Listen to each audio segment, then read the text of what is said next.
Part 1. A parched problem whispering woods was usually filled with the happy sounds of animals and the gentle gurgle of Sparkle Creek. But one morning, Sammy the squirrel and his best friend, Pippin the rabbit, woke up to a scary silence. The creek, their source of water and fun, was gone. All that was left was a dry, cracked bed of stones. The forest was already starting to feel thirsty and sad. "We have to do something," chittered Sammy, his bushy tail twitching with worry. Pippin, who was braver than he looked, nodded. "This is a job for us. We'll be detectives and find out what happened." They made a promise to their animal friends to solve the mystery and bring the water back. Part 3. The first clue. The two friends started their investigation at the empty creek bed. Pippin's keen nose sniffed the air. "Sammy, look," he said, pointing with his paw. There, in the mud, were a series of strange, deep marks that didn't look like any animal track they knew. It was their first clue. Part 4. The witness interview. They decided to ask the oldest and wisest animal in the forest, Old Man Owl. He sat high in his oak tree. "Hoo-hoo," he said.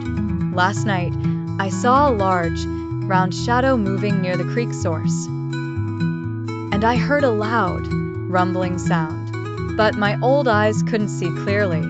The mystery was getting deeper. Part 5. Following the trail, Sammy and Pippin knew the creek started from a spring high up in the northern hills. They followed the dry creek bed upstream, looking for more clues. The further they went, the more the forest felt silent and worried. Part 6. The sticky situation. As they climbed a steep hill, Pippin suddenly got his foot stuck in something dark and gooey. It was a patch of thick, wet mud.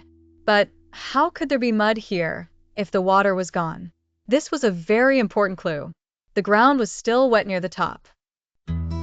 Part 7. The rumbling sound. Suddenly, the ground beneath them vibrated.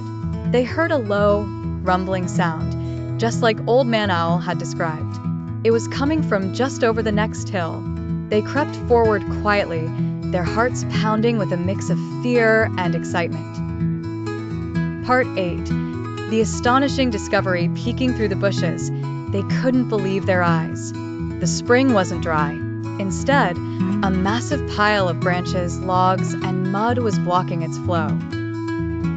The water was pooling up behind it, creating a large new pond. The rumbling sound was the groaning of the branches under the water's pressure. Part 9. The unlikely architects. But who built it? Then they saw them. A family of busy beavers was adding more branches to the structure.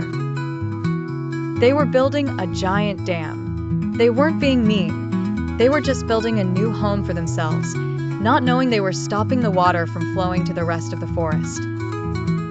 Part 10. A problem of communication. Sammy and Pippin needed to talk to the beavers. But when they tried to explain that the dam was hurting the forest downstream, the beavers just chattered happily and pointed to their beautiful new lodge.